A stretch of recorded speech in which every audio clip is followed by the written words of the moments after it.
하나님의 말씀 보시겠습니다. 하나님의 말씀은 요한복음 12장 1절부터 8절의 말씀입니다. 요한복음 12장 1절에서 8절의 말씀입니다. 하나님의 말씀을 봉독합니다.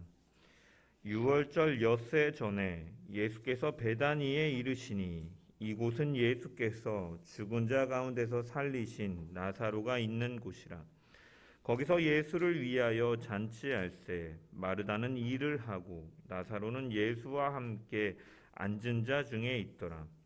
마리아는 지극히 비싼 향유 곧 순전한 나드 한 근을 가져다가 예수의 발에 붓고 자기 머리털로 그의 발을 닦으니 향유 냄새가 집에 가득하더라. 제자 중 하나로서 예수를 잡아줄 가룟 유다가 말하되 이 향유를 어찌하여 300데나리온에 팔아 가난한 자들에게 주지 아니하였느냐 하니 이렇게 말함은 가난한 자들을 생각함이 아니요 그는 도둑이라 돈괴를 맞고 거기 넣는 것을 훔쳐가미로라. 예수께서 이르시되 그를 가만두어 나의 장래할 날을 위하여 그것을 간직하게 하라. 가난한 자들은 항상 너희와 함께 있거니와 나는 항상 있지 아니하리라 하시니라. 아멘. 오늘도 말씀을 통한 주의 은혜와 평강이 저와 여러분 가운데 넘치기를 축원합니다.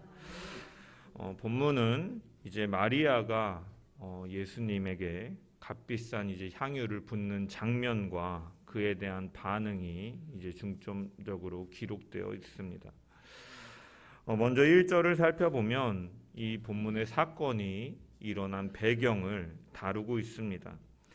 1절의 말씀을 다시 한번 읽어보겠습니다. 시작. 유월절 엿새 전에 예수께서 베다니에 이르시니 이곳은 예수께서 죽은 자 가운데서 살리신 나사로가 있는 곳이라.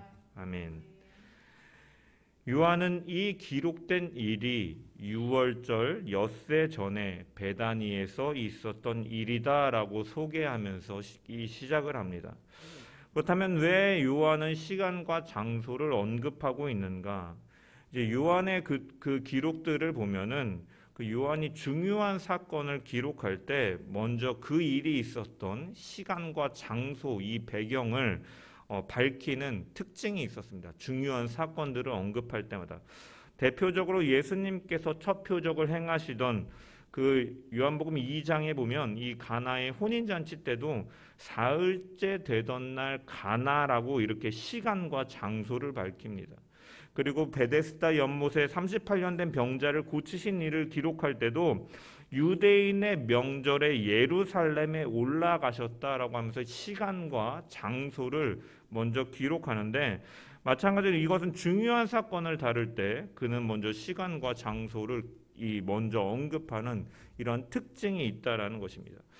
따라서 이 본절에서 이 유월절 엿새라는 시간적인 배경과 이 베단이라는 공간적 배경을 밝히는 것은 이 마리아가 예수님에게 기름을 부은 행위, 향유를 붓는 행위가 앞으로 있을 예수님의 그 죽음과 장래와 관련돼서 매우 중요한 의미를 가지고 있기 때문에 암시하고 있다라는 것이죠. 그래서 예수님께서는 이제 베다니로 가셨습니다. 예수님께서 이르신 이 유대 지역의 베다니는요, 이 예루살렘 동쪽으로부터 약 한 3km 떨어진 굉장히 인접한 예루살렘에 인접한 동네입니다. 따라서 이곳은 그동안 그 예수님을 적대시하고 예수님을 찾고 있던 이 예루살렘의 종교 지도자들의 위협에 굉장히 가까이 있는 위치다라는 것이에요.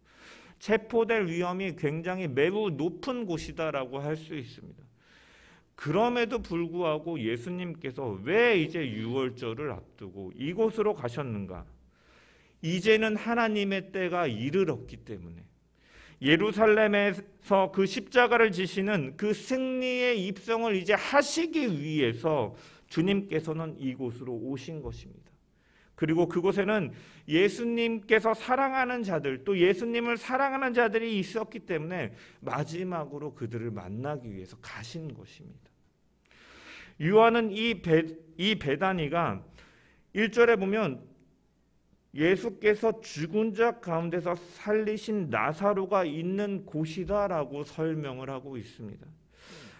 오늘 본문의 사건을 이제 다른 공관복음서에서도 마가복음과 마태복음에서도 기록을 하고 있는데, 이 마태복음과 마가복음을 보면 이 일이 있었던 장소를 이 마태나 마가는 나병 환자 시몬의 집에 있을 때, 식사를 하실 때라고 기록되어 있는데 반해서 요한은 여기 보면은 죽은 자 가운데서 살리신 나사로가 있는 곳이다라고 말하면서 나사로와 연결시키고 있습니다.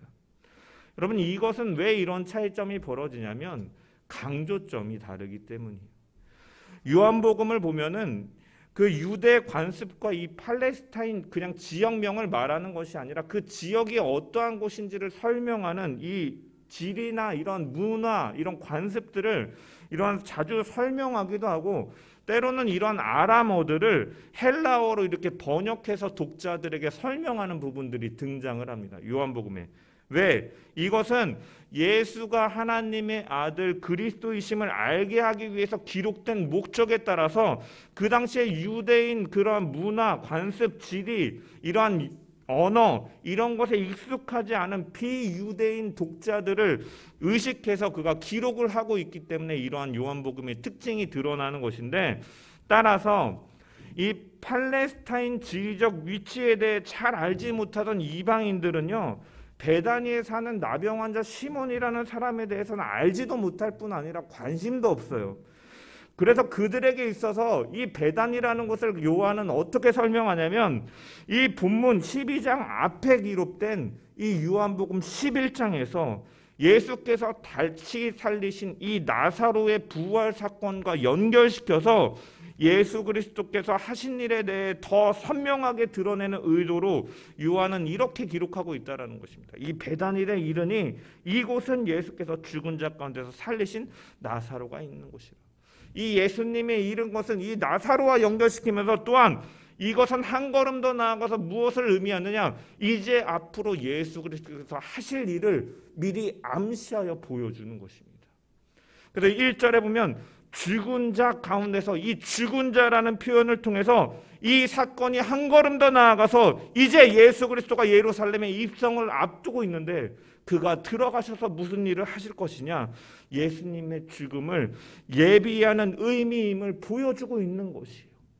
그리고 살리신, 죽은 자 가운데서 살리신이라는 표현을 통해서 이전에 예수 그리스도께서 나사로를 다시 살리신 것처럼 더 나아가서 예수님은 죽으실 것이지만 나사로가 다시 살아난 것처럼 곧 주님은 다시 사망 권세에서 승리하시고 다시 살아나실 것임을 암시하는 것입니다. 예수님께서는 이 고난주간이 시작되는 종려주일 하루 앞선 날에 예루살렘 승리의 입성을 하시기 전 예루살렘과 얼마 떨어지지 않은 이 베다니에 머무시면서 자신의 죽음과 이 장사됨을 예비하는 이 향유 붓는 사건을 주님께서는 경험하시는 것이죠. 죽으시고 부활하시기 이전에 이 사건을 경험하고 있는 것입니다. 이처럼 요한은 이러한 문학적인 성격을 가지고 이중적인 이러한 암시를 통해 나사로를 언급함을 통해서 앞으로에 있을 그 내용들이 좀 더 생동감 있게 예수 그리스도가 하신 일들을 더 부각시키기 위해서 요한은 이렇게 기록하고 있는 것입니다. 여러분, 그분은 십자가에 달려 죽기 위하여 예루살렘에 입성을 준비하시는 것입니다. 그분은 자신이 예루살렘에 들어갔을 때 어떠한 일들을 경험할 것인지에 대해서 그분은 이미 알고 계셨습니다. 예루살렘 종교 지도자들이 자신을 쫓고 있는 것임을 알고 계셨고, 적대시하는 분위기 속에서도 그러한 분위기 속에도 알고 계셨고, 그런 분위기를 인지하고 계셨음에도 주님은 인접한 베다니로 가시고 12절에 보면은 그 이튿날에 주님은 나귀를 타고 입성하시는 것이죠. 예루살렘으로. 여러분, 왜 수배령이 내려지고 자신을 향한 위협이 날로 더해지는 이 상황 속에서 더하여 하나님의 뜻에 따라 십자가를 지실 것임을 알매도 불구하고 그는 개의치 않고 자신의 길을 왜 걸어가고 계십니까? 그것은 바로 우리를 위해서라는 것이죠. 죽으시고 다시 살아나시는 이러한 모든 과정이 바로 우리를 위하여서임을 우리는 분명히 기억해야 된다는 것이요. 이사야서 53장 5절부터 6절의 말씀, 그가 찔림은 우리의 허물 때문이요, 그가 상함은 우리의 죄악 때문이라. 그가 징계를 받음으로 우리는 평화를 누리고 그가 채찍에 맞음으로 우리는 나음을 받았도다. 우리는 다 양 같아서 그릇 행하여 각기 제 길로 갔거늘 여호와께서 우리 모두의 죄악을 그에게 담당시키셨노라. 그가 찔림으로 인하여서 우리의 허물은 나음을 받는 것이고, 그가 상함으로 인하여 우리의 죄악은 용서를 받는 것이고, 그가 징계를 받음으로 우리는 평화를 누리는 것이고, 그가 채찍에 맞음으로 우리는 나음을 입는 것입니다. 하나님께서 우리의 모든 죄악을 그에게 담당시키기 위해서 주님은 그런 위협과 그러한 고난 앞에서도 묵묵히 걸어가시는 것입니다. 그러면서 이사야 선지자는 이어서 7절과 8절에 이렇게 말합니다. 그가 곤욕을 당하여 괴로울 때에도 그의 입을 열지 아니하였으며 마치 도수장으로 끌려가는 어린 양과 털 깎는 자 앞에서 잠잠한 양같이 그의 입을 열지 아니하셨도다. 그는 곤욕과 신문을 당하고 끌려갔으나 그 세대 중에 누가 생각하기를 그가 살아있는 자들의 땅에서 끊어짐은 마땅히 형벌받을 내 백성의 허물 때문이라 하였으며, 아무 말씀도 하지 않고 외면하지 아니하고 도망하지 아니하고 변명하지 아니하시고 그분이 묵묵히 걸어가신 것은 바로 하나님의 백성을 위하여서인 이러한 예언을 이미 예수님께서 오시기 전에 7세기 전에 예언된 이 이사야 선지자의 예언을 성취하시기 위함이었고, 더 나아가서 에베소서에서 말씀하고 있는 것과 같이 창세전에 이미 예정하신 그 하나님의 자녀들을 위해서 그는 묵묵히 자신의 길을 걸어가신 것입니다. 그분은 자신 앞에 놓여진 고난과 십자가의 죽음을 알고 계셨습니다. 그러나 그것은 끝이 아니었습니다. 나사로를 무덤에서 불러 다시 살리신 주님께서는 하나님께서 그 능력으로 자신을 죽은 자들 가운데서 다시 살리실 것임을 알고 계셨고, 하늘에서 자기의 오른편에 앉히시고 모든 이름 위에 뛰어나게 하시며 만물을 복종하게 하시고 만물 위에 교회의 머리로 삼으실 것을 알고 계셨기 때문에 그 구원과 그 승리를 위해서 고난을 피하지 아니하시고 묵묵히 그가 도살장에 끌려가는 양과 같이 묵묵히 걸어가신 것입니다. 왜 베다니로 가셨습니까? 이것을 하기 위하십니다. 여러분, 우리는 그 예수님께서 걸어가신 길을 바라보면서 성도가 본받아야 될 십자가의 길을 깨달을 수가 있는 것이죠. 믿음을 지키면서 신앙을 따라 살아간다라는 것은요, 결코 넓은 길이나 평안한 길이 될 수가 없다는 것이죠. 그 길은 우리에게 있는 육신의 정욕과 안목의 정욕과 이생의 자랑과 싸워야 되는 길이고, 또한 우리를 넘어뜨리려고 하는 저 어둠의 영들과의 영적 전투가 치열한 전투의 현장인 것입니다. 치열해요. 요즘 우크라이나 이 사진이나 영상들을 보면 길가에 막 시체들이 널브러져 있고 쇼핑몰은 포탄에 맞아서 막 골조만 남아있는 이런 치열한 상태. 그런데 우리가 가는 이 길이 영적인 전쟁터와 같다라는 것입니다. 그런데 우리가 그 길 앞에서 우리는 어떠한 마음으로 바라봐야겠습니까? 주님은 예비해 놓으신 고난이 앞에 있음에도 불구하고, 위협이 앞에 있음에도 불구하고 하나님의 능력을 통해서 그에게 주어질 승리를 바라보시고 묵묵히 그 길을 걸어갔던 것처럼, 또한 부활의 첫 열매가 되신 주님께서 가신 그 길을 순종함으로써 그리고 담대하게 나아가는 저와 여러분 되시기를 주님의 이름으로 축원합니다. 왜냐? 그 길이 바로 하나님께서 예비해 놓으신 길이요, 그 길이 죽는 것 같으나 그것이 끝이 아닌 다시 살아나는 영원한 생명에 이르는 길임을 우리는 분명히 그 하나님의 능력을 바라보면서 믿음을 굳건하게 하고 묵묵히 걸어나가는 저와 여러분 되시기를 주님의 이름으로 축원합니다. 이 예수님께서 베다니에 가셨는데 이 베다니는 어떠한 일이 벌어지고 있었냐? 2절에 보니까 잔치가 벌어지고 있었습니다. 우리 2절의 말씀을 한번 읽어보겠습니다. 시작. 거기서 예수를 위하여 잔치할 때 마르다는 일을 하고 나사로는 예수와 앉은 자 중에 있더라. 아멘. 여러분 이거를 원문대로 직역하면 그래서 그들이 거기서 그분을 위하여 잔치를 시작하였다라고 이렇게 번역할 수 있습니다.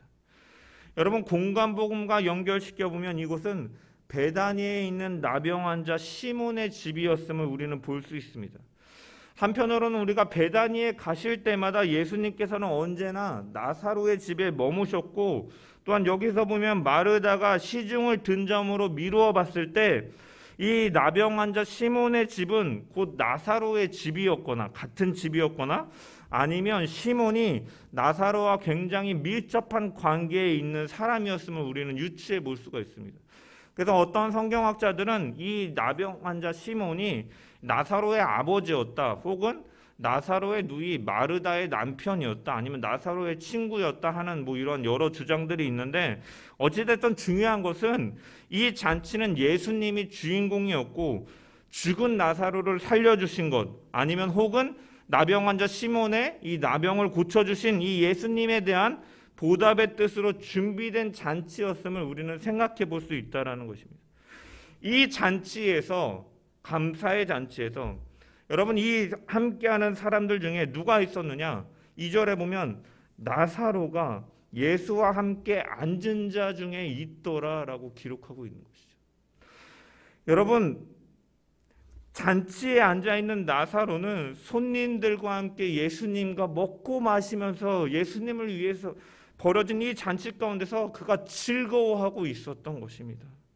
여러분 그런데 이 나사로는요, 사실 며칠 전까지만 해도 죽을 병이 들어서 병상에 누워있던 환자였다. 더 나아가서 생명이 얼마 남지 않아서 오늘 내일 하는 시한부 인생처럼 살고 있는 사람이었어요. 거기다가 실제로 그 병으로 인해서 죽기까지 했던 사람이었습니다.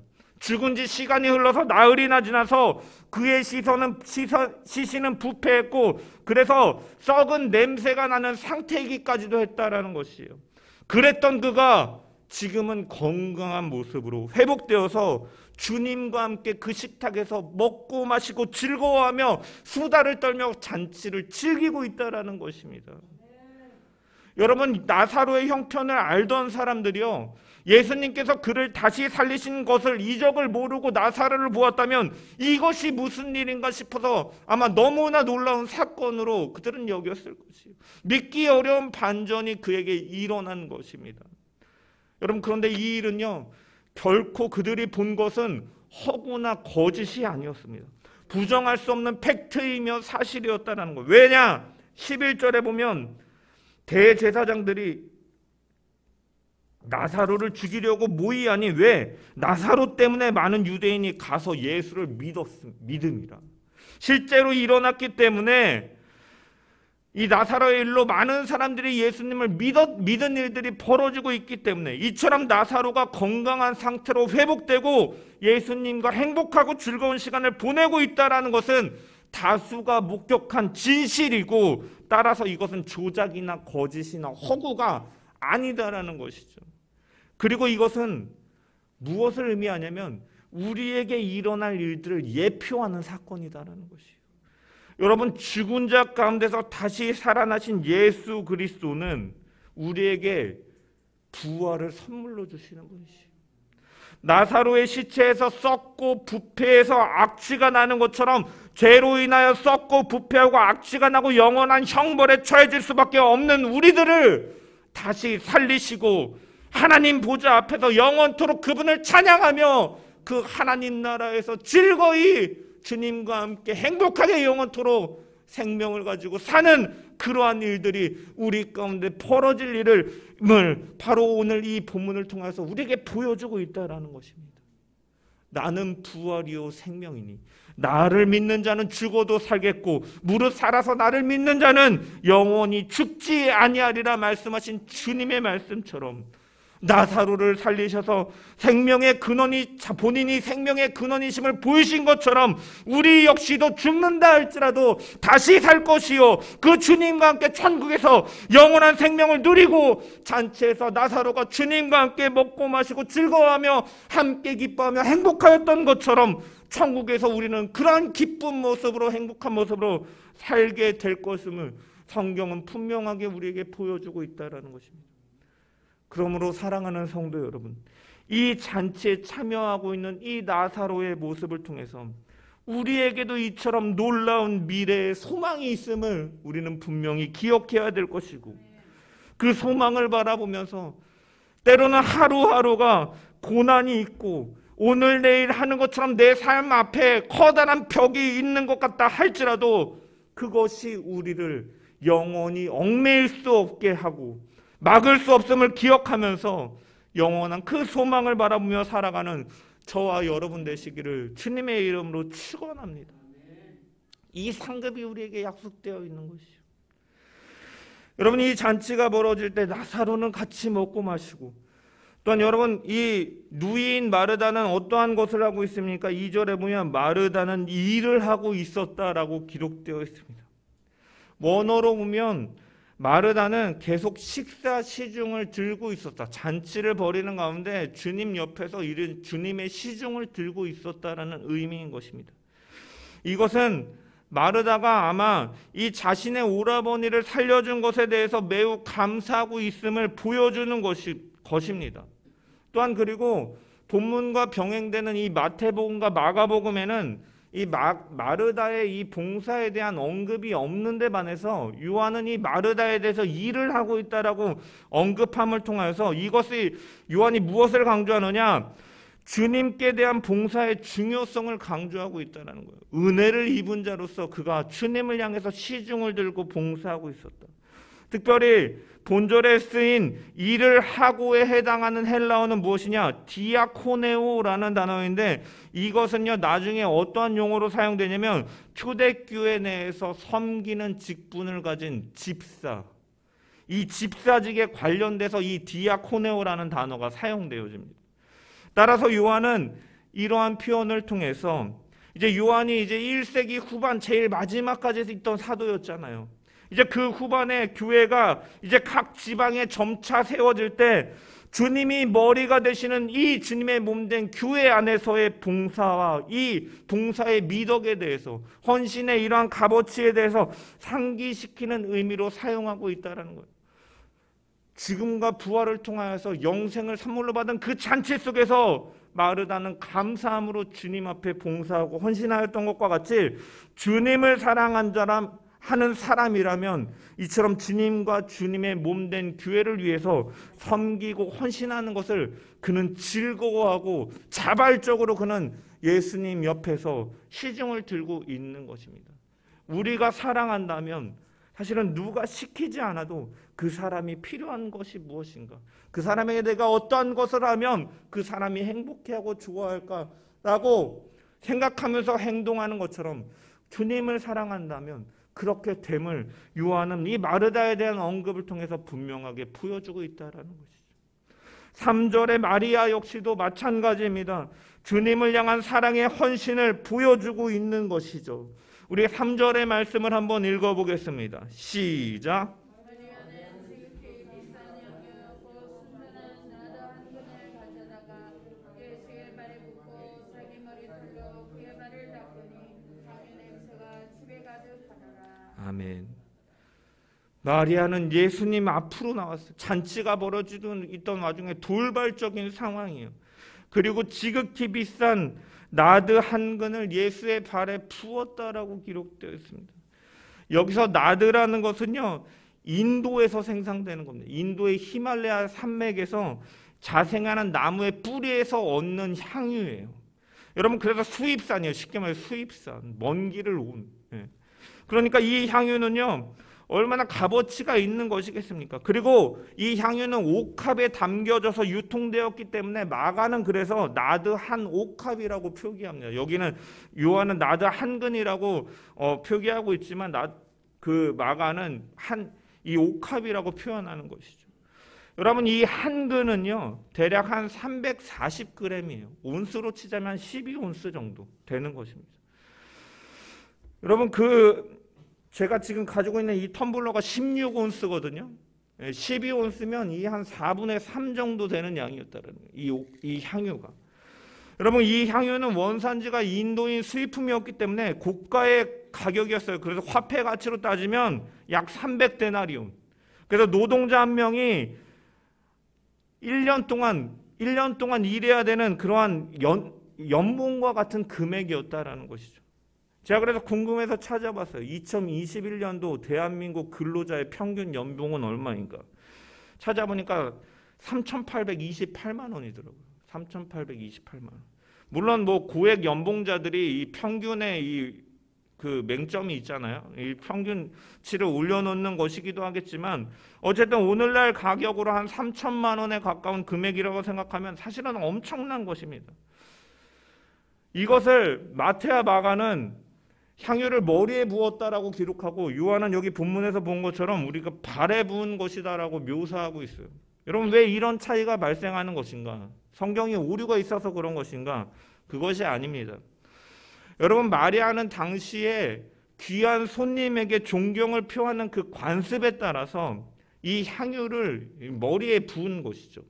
그런데 향유는 제가 아까도 말씀드렸다시피 12온스 이 정도 되는 양이다라는 거예요.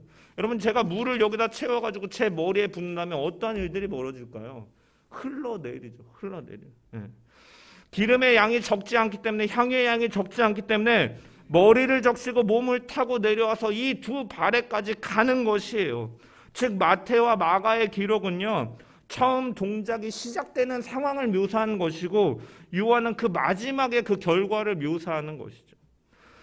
마리아는 향유를 붓고 자신의 머리를 풀어서 자신의 머리털로 예수님의 발을 닦습니다. 여러분 그 당시에 문화적으로 보면요 여자가 머리를 풀어헤친다라는 것은요 어떻게 보면 굉장히 수치스러운 모습입니다. 거기다가 인체에 있어서 유대인들에게 있어서 발이라는 것은요 가장 천하게 여겨지는 부분이에요. 왜? 고대 중동 지방에는 하루 종일 이제 샌들을 신고 걸으면요 이 발은 뜨겁고 땀이 나잖아요. 거기에 이제 흙먼지가 이제 달라붙기 때문에 굉장히 발이 더러워진다는 새카매진다라고 그러잖아요. 그런 것처럼 발이 새카맣고 냄새 나기 때문에 어디에 갔다가 들어가게 되면은 반드시 발을 씻어야 됐습니다. 손과 발을 반드시 씻어야 되는데 이런 손님의 발을 씻는 행동은요 하인들이나 하는 굉장히 불쾌하고 천한 일이었다라는 것이에요. 그런 일을 할 하인이 없는 경우에는 주인이 천한 일이었기 때문에 직접 씻겨주는 것이 아니라 이 손님이 직접 발을 씻을 수 있도록 물을 준비하고 수건을 준비하는 것이 관습이었어요. 그런데 마리아는요 이것을 직접 하고 있는 것이요. 옥합을 깨트려서 머리에 적시는 어떻게 보면 가장 수치스럽고 가장 낮은 모습으로 주님의 발을 닦고 있다라는 거예요. 어떻게 보면 이것은 주위 사람들을 깜짝 놀라킬 만한 굉장히 극진하게 주님을 대접하고 있는 것입니다. 여러분 가장 귀한 향유를 붓고 자신의 수치를 뛰어넘어 자신의 머리털로 예수님을 씻는 마리아의 행위는 어쩌면 자기의 소유 중에서 가장 값비싸고 소중한 것일지도 모르는 것을 주님 앞에 깨트려 드리는 것이고 자신을 낮춘 상태에서 주님을 대하는 뜨거운 마음과 넘치는 사랑으로 지체하지 못하고 그런 것을 행하는 돌발적인 행동, 아름다운 헌신과 봉사의 모습이었다라는 것입니다. 여러분 이처럼 주님을 진정으로 사랑한다면 그에게 헌신할 수밖에 없는 것이에요. 여러분 우리는 여기서 이 마리아와 이 마르다의 행동을 통하여서 우리는 한번 질문을 던져봐야 됩니다. 내가 진정으로 주님을 사랑하고 있는가? 여러분은 진정으로 주님을 사랑하고 계십니까? 그렇다면 나는 주님을 어떠한 마음으로 어떠한 태도로 대하고 있느냐라는 것이죠. 마르다와 마리아는 누가 시키지 않아도 자발적으로 주님이 너무나 귀하고 주님이 너무나 좋았고 나의 오라버지를 살려준 이 주님의 은혜가 너무나 컸기에 그는 주님을 위하여 자발적으로 수종을 들고 자신이 할 수 있는 가장 최고의 헌신으로 주님을 대하고 있음을 우리는 분명히 볼 수 있다라는 것입니다. 죽은 자를 살리시고 영원한 생명을 허락하신 주님 앞에, 여러분, 그런데 그 주님이 무엇을 가치 있게 여기십니까? 한 영혼이 천하보다 귀하다라고 말씀하셨어요. 주님은 이 향유가 비싸기 때문에 그의 헌신을 기뻐하시지 않았을 것입니다. 이 마리아라는 영혼 자체가 주님을 사랑하고 헌신하는 그 마음의 중심과 그 모습이 너무나 주님께서는 기뻐히 여기셨을 것입니다. 마찬가지로 그 영혼을, 한 영혼을 천하보다 귀하게 여기시는 주님께서 오늘날 우리에게 바라고 기대하는 것이 무엇일까요? 우리가 어떤 물질을 많이 들여서 어떤 헌신함에 따라서 주님께서 기뻐하시는 것이 아니라 진정으로 우리의 중심이, 나의 영혼이, 나의 삶이 그리스도의 향기를 드러내는 향유가 되어서 그분 앞에 내 삶을 깨트려 그분께 전체를 다 드릴 수 있는 그러한 헌신을 주님께서는 기대하시고 기뻐하신다라는 것을 우리는 생각해 봐야 된다는 거예요. 여러분, 정말로 주님께서 나를 위하여 죽으시고 다시 살아나신 것을 믿으십니까? 이 값없이 이 은혜를 주신 것에 대해서 감사하십니까? 그리고 내가 그 주님을 사랑하십니까? 그렇다면 그 영혼을 기뻐하시는 주님 앞에 나의 삶을 들여 주님을 기쁘시게 하는 그런 성도로서의 삶을 살아가는 저와 여러분 되기를 주님의 이름으로 축원합니다. 이러한 마리아의 행동에 대해서 가룟 유다는 그녀의 행동을 비난하였습니다. 이 4절부터 5절에 보면 이렇게 기록되어 있어요. 제자 중 하나로서 예수를 잡아줄 가룟 유다가 말하되 이 향유를 어찌하여 300데나리온에 팔아 가난한 자들에게 주지 아니하였느냐 하니. 여러분, 마태는요 이제 제자들이 이 행동을 보고 분하였다라고 기록하고 있고요, 마가는 어떤 사람들이 이렇게 사람들이었다라고 이렇게 명시하고 있는데 반해서 요한은 구체적으로 이 4절에 예수를 잡아줄 가룟 유다라고 구체적으로 묘사하고 있어요. 아마 전반적으로 사실은 제자들이나 이 무리들이 이 마리아의 행동을 보고 경악했지만 이 요한은 특별히 가룟 유다를 부각하고 있습니다. 여러분, 결국 이것은 요한이 의도하는 바가 있다라는 것인데, 요한은 예수를 위해서 가장 귀중한 향유를 아낌없이 바친 마리아와 이웃에 대해서 말하지만 결국 자신은 이 도둑의 심보를 가지고 훔치기나 하는 이 가룟 유다를 대조시키고 싶기 때문에 제자들 중에, 많은 무리들 중에 이 가룟 유다를 특별히 언급하여서 대조시키고 있는 것이, 그는 날카롭게 마리아의 행동에 대해서 비판하는 태도를 보였지만 정작 그는 자신이 말하는 것처럼 가난한 사람을 불쌍히 여기는 마음이나 태도는 없는 도둑이었다라는 것입니다. 그래서 6절에 이렇게 기록합니다. 이렇게 말함은 가난한 자들을 생각함이 아니요 그는 도둑이라 돈괴를 맞고 거기 넣는 것을 훔쳐감이로라. 그럼에도 예수님께서는 이 사실을 알고 있음에도 불구하고 13장에도 보면 제자들의 돈주머니를 종종 그에게 맡기셨어요. 그렇지만 그는 개인의 용도로 남의 돈을 훔치는 사람이었다라는 것이죠. 그의 날카로운 질책과 비판과 달리, 사실은 그 말과 달리 유다는 실제로 가난한 사람들에게 지금껏 베푼 것이 아니라 자기의 욕심을 위해서 살고 있다라는 것입니다. 그의 질책은 사실은 자신의 이기심과 욕심을 감추기 위한 연막에 불과했다라는 것이죠. 결국 그는 향유를 부은 마리아를 비난했지만 정작 자신은 이 향유값과 비교조차 되지도 않는 은 30에 주님을 팔아버리는 행동을 하지 않습니까? 여러분, 이 가룟 유다의 모습을 보면서 사실은 우리는 우리를 점검해 봐야 된다는 거죠. 안타깝게도 여러분, 정작 자신은 아무것도 하지 않으면서 비판의 날을 세우는 경우들이 있다라는 것입니다. 인간들의 모습 가운데. 주님과 주님의 몸된 교회를 사랑하고 우리가 내게 주어진 모든 것이 하나님의 것임을 고백하면서 감사하면서 믿음 속에서 물질을 구별하고 시간을 구별하고 몸을 들여서 헌신하는 것들을 정작 하지도 않는 사람들이 교회는 돈밖에 모르는 집단이라고 비난하기도 하고 교회에 미친 사람이다라고 말을 하고 이 목사 주머니에 돈이나 꽂아주는 사람들이라고 비판하기도 한다라는 것입니다. 교회 밖에서만 그럴까요? 교회 안에서도 시기와 질투가 만연해요. 옆 사람이 열심히 봉사하고 헌신하면 저 사람 정말 주님을 사랑하는구나, 헌신하는구나 하면서 감동을 받고 같이 하면 좋은데 저 사람 뭐 때문에 하려고 그래, 뭐 때문에 하느라 그래 하면서 질투하고 시기하고 비난하고 깎아내리는 일들을 벌이기도 한다는, 결국 그런 사람들의 특징을 보면 자기는 하지 않으면서 그러한 경우들을 너무나 많이 본다라는 것입니다.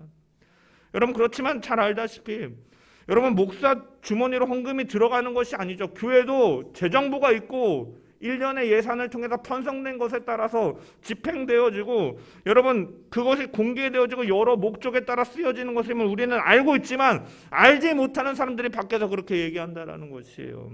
성경을 읽지도 않는 사람들이 어설프게 주워들은 말로서 성경에 들은 것이 모순이고 거짓이고 허구다라고 말을 한다라는 것이에요. 역사적인 사실조차도 부인하면서 예수는 분명히 역사적인 인물로 이 땅 가운데 오신 분인데 그 오셨던 그 실존조차도 부인하기도 한다라는 것입니다. 조작이라고 비난하는 것이에요. 또한 정작 자신의 눈에 있는 들보는 바라보지도 못한 채 형제의 티만을 바라보며 아우생되기도 하는 것입니다. 교회에 전역하지도 않는 사람들이 교회를 비판하고, 주님을 사랑하고 몸낸 교회를 사랑해서 열심히 봉사와 헌신하는 사람들 시기와 질투로 비난하기도 한다는 것이에요. 여러분, 주님을 사랑하는 마리아는 낭비하는 것처럼 보였고, 이웃에 대한 구제를 말하는 가룟 유다는 의로운 사람처럼 보였지만 실제로 그는 도둑과 같은 사람이었고, 마리아는 오히려 주님께서 기뻐하시는 헌신을 한 사람이었습니다. 그래서 우리는 분명히 중요한 건, 우리는 외형적으로 눈에 보이는 것이 다가 아님을 우리는 분명히 기억해야 된다는 거예요. 따라서 우리는 남에게 말하기에 앞서서 먼저 자신의 삶을 예수로 정돈해야 되는 것이에요. 말씀으로 내 삶을 정돈해야 되는 것이에요. 남에 대해서 말하기 이전에 자신의 삶을 돌아봐야 된다는 거예요. 야고보 사도가 혀에 재갈을 물리라 했던 것처럼 믿는 사람은 남에 대해 비난하고 정죄하기보다는 그런 모습들을 통해서 자신의 연약함이 나에게도 있구나라는 것을 깨달으며 겸손한 모습으로 주님, 나도 이자와 같은 연약함이 있습니다, 죄인입니다라는 고백하면서 은혜를 구하면서 나아가야 되는 것이 바로 우리의 모습인 줄 깨닫습니다. 여러분, 중요한 것은 예수님께서는 분명히 아신다라는 것이죠.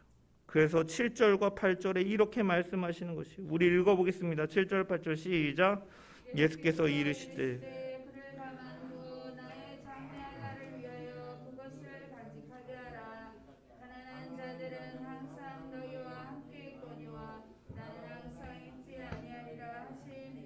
아멘. 주님은 마리아를 비난하는 가룟 유다를 향해서 마리아를 변호해 주십니다. 그리고 주님의 이 말씀은 단순히 마리아의 행위를 변호해 주는 것에서 끝이는 것이 아니라 그녀의 행위 속에는 더 큰 의미가 있다라고 말씀하십니다. 즉, 그녀가 주님의 발에 이 향유를 부은 행동은 단지 주님을 접대하는 의미뿐만이 아니라 더 나아가서 장차 있을 십자가의 죽임을 예비하는 의미가 있다라고 주님께서는 말씀하고 계시는 것이죠. 마리아의 행동을 승화시켜주는 것입니다. 한 차원 높게. 여러분, 마리아가 주님의 발에 향유를 부은 것은요, 이 예수님께서 십자가에 달려 죽으실 것을 알고 행한 행위는 아니었을 것입니다. 제자들도 몰랐는데 마리아가 어떻게 알았겠습니까? 예루살렘의 위협적인 분위기는 분명히 알고 있었겠지만 십자가를 지시고 죽기까지 하셔야 했던 것은 알지 못하였을 것입니다. 그저 감사했기에 이러한 향유를 깨트리는 헌신을 한 것이지만 주님께서는 그럼에도 불구하고 마리아의 이런 헌신에 대해서 주님에 대한 감사와 접대의 차원을 넘어서 메시아 구원 사역의 절정이라 할 수 있는 십자가와 연결시켜서 주님은 기뻐하고 계시고 가치를 부여하고 계시고 그를 칭찬하고 계신 것입니다. 그리고 주님께서는 이 마리아의 행위가 어떻게 된다라고 말씀하셨습니까? 복음이 전파되는 곳마다 함께 전해지도록 하셨습니다. 요한복음에는 나타나고 있지 않지만 마태복음 26장 13절에 보면 내가 진실로 너희에게 이르노니 온 천하에 어디서든지 이 복음이 전파되는 곳에서는 이 여자가 행한 일도 말하여 그를 기억하리라. 여러분, 이처럼 주님께서는 주를 향한 전부의 의미를 알지 못하고 했던 그의 봉사와 헌신조차도, 그리고 아무리 작은 사랑과 선행이라 할지라도 주님은 끝까지 기억하실 뿐만이 아니라 우리가 그런 의도가 없다 할지라도 더 크게 사용해 주시는 분이심을 우리는 분명히 알아야 될 줄 믿습니다. 인간은 받은 은혜를 쉽게 잊어버리지만 주님은 정반대로 작은 것이라 할지라도 그것을 가벼이 여기시는 분이 아니라 더 큰 하나님의 섭리 가운데 사용하시는 분이심을 우리는 기억해야 됩니다. 대표적으로 복음서에 어떠한 일이 있습니까? 무리들이 예수님의 말씀을 들으려고 모여서 말씀을 듣다 보니까 시간이 가는 줄도 모르고 예수님의 말씀에 집중하다가 어느새 시간이 많이 흐르고 그들이 허기로 굶주려 있을 때 음식이 없겠느냐 할 때 한 아이가 나와서 보리떡 5개와 물고기 2마리를 주님 앞에 내밀었을 때 주님은 어떻게 보면 작고 보잘것없는 이것을 사용하셔서 5,000명을 배불리 먹이시고 12광주리가 남게 하는 이 하나님의 놀라운 일에 사용하셨음을 우리는 볼 수가 있다는 것이에요. 그리고 주님께서는 작고 보잘것없는 자들에게 행하는 것이 누구에게 하는 것이라? 나에게 하는 것이다 라고 말씀하시는 것처럼 주님께서는 작고 사소한 사랑의 헌신조차까지도 주님께서는 기억하시는 분이심을 우리는 분명히 바라봐야 된다는 것이에요. 그래서 내가 무엇을 할 수 있겠냐, 내가 어떠한 일을 할 수 있겠냐 생각하지 마세요. 주님은 내 삶 속에서 드려지는 작은 헌신, 주님을 향한 사랑의 고백, 이러한 모든 것들 하나하나까지도 기억하시고 그 일들을 주님께서는 사용하셔서 더 큰 하나님의 나라의 일로 사용해 주시는 분이심을 믿으면서 내가 뭘 할 수 있겠느냐가 아니라 주님을 사랑함으로, 자원함으로, 순종함으로 그분 앞에 충성과 봉사하는 여러분들이, 저와 여러분 되기를 주님의 이름으로 축원합니다. 그럴 때 하나님께서는 놀랍도록 우리가 생각하는 것 이상으로 하나님은 일하시고 사용하시고 기억하시는 분이신 줄 믿으시길 소망합니다. 중요한 것은 헌신의 때가 있다라는 것입니다. 때가 있다라는 것. 주님께서는 이렇게 8절에 말씀하셨습니다. 가난한 자들은 항상 너희와 함께 있거니와 나는 항상 있지 아니하리라 말씀하셨어요. 여러분, 이것은요, 주님을 향한 헌신이 이웃 구제보다 가치 있다라는 의미로 말씀하신 것이 아니에요. 왜냐? 주님은 작은 자에게 하는 것이 곧 나를 위하여 하는 것이다라고 동일시 여기시고 말씀하셨기 때문이에요. 이 말씀의 의미는 무엇입니까? 헌신의 때가 있다라는, 적합한 때가 있다라는 거예요. 가난한 이웃은 언제든지 있고 구제의 타이밍은 언제든지 존재하지만 주님을 섬기는 일은 아무 때나 할 수 없다라는 거예요. 그를 위해 향유를 붓는 것은 십자가에 달리시기 전의 시간에만 가능하였던 것처럼 헌신에는 기회가 있고 때가 있음을 너희는 기억하라라는 말씀인 것입니다. 여러분, 비싼 향유를 가졌다 할지라도 아무 때나 들이부을 수는 없습니다. 꼭 필요한 때가 있다라는 거예요. 주님은 이제 6월절에 십자가에 달리시죠. 그러나 이 시점에서 예수님께 향유를 바치는 일은 예수님 생애에 2번 다시 반복될 수 없는 단 한 번의 기회였고 마리아는 이 헌신을 하였기 때문에 가치가 있는 일이다라고 주님께서는 말씀하고 계시고 칭찬하고 계신 것입니다. 여러분, 여기서 발견할 수 있는 중요한 진리, 우리는 내가 하고 싶은 대로 하고 살다가 내 맘대로 나중에 드려봐야 그것은 의미가 없다라는 것이에요.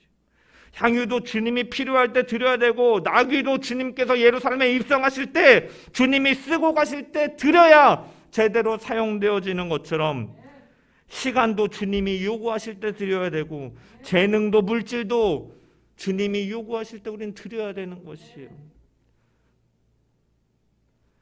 그러나 그때는 우리가 알 수 없기 때문에 나중에 해야지가 아니라 지금 이 순간 내가 할 수 있을 때 그때 우리는 해야 된다라는 것입니다. 주님은 부자가 밭에 소출이 풍성하여서 곡간을 헐고 더 크게 짓고 내 모든 물건과 곡식을 거기 쌓아두고 여러 해 동안 풍족히 먹고 마시고 즐거워하자 하였으나 하나님이 어리석은 자여 오늘 밤에 내 영혼을 도로 찾으리라 하신 것처럼 우리의 인생은 알 수 없다라는 것입니다. 그래서 늘 깨어서 기도하고 시대를 분별하면서 우리가 살아가야 된다라는 것이고, 따라서 우리는 나중에 해야지, 좀 기회 있을 때 해야지, 내가 허락되면 해야지 라고 하는 것이 아니라 언제 갈지 모르는 이때, 우리는 지금 호흡이 있는 이 순간 자체가 하나님께서 허락하신 매일의 삶임을 기억하면서 그 매일매일 최선을 다해서 주님을 사랑하고 주님께 진심으로 헌신하고 경배하는 저와 여러분 되시기를 주님의 이름으로 간절히 축원합니다. 마리아는 향유의 값을 계산하고 하지 않았습니다. 주님을 사랑하기 때문에 그러한, 어떻게 보면 그 엄청난 값어치 것도 계산기 두들겨서 하는 것이 아니라 수치를 뛰어넘어서 자신의 정성을 가지고 열심으로 봉사하였고, 그것은 십자가를 예비하는 행동이 되었던 것을 기억하면서, 여러분, 주님을 진정으로 사랑하는 저와 여러분 되기를 소망합니다. 이 십자가의 길을 준비하는 삶이 어려운 것 같지만 사실은 여기서 중요한 진리를 보여주고 있는 마리아 행동을 통해서 사랑하면 자동으로 십자가의 길을 준비하는 사람이 된다라는 것입니다. 의미를 알지 못해도 그는 사랑하니까 한 행동이 알고 보니 주님께서 십자가를 위해서 준비한 일이 되었다라는 것이에요. 우리가 주님을 사랑한다면 그 길이 바로 십자가의 길임을 기억하는 저와 여러분 되기를 소망합니다. 주님을 향한 사랑이 우리의 삶 속에 나타난다면, 하나님 사랑과 이웃 사랑이 내 삶 가운데 드러난다면, 그것이 바로 향유 냄새가 집안 가득히 가득한 것과 같이 그리스도의 향기가 내 삶 가운데 풍성한 것이고, 그것이 바로 십자가의 길을 걸어가는 것이고, 바로 하나님께서 기뻐하시는 이름을 기억하면서 주님 앞에 계산하지 않고 사랑하기에 자신의 모든 것을 다해 주님께 헌신하고 봉사하였던 마리아 같이, 또한 주님의 은혜에 감사함으로 주님 곁에서 자발적으로 봉사와 헌신을 하였던 마르다와 같이, 그 주님과 함께 즐거워하며 기뻐하였던 나사로와 같이 사랑으로 주님의 길을 준비하며 살아가는 저와 여러분 되시기를 간절히 주님의 이름으로 축원합니다.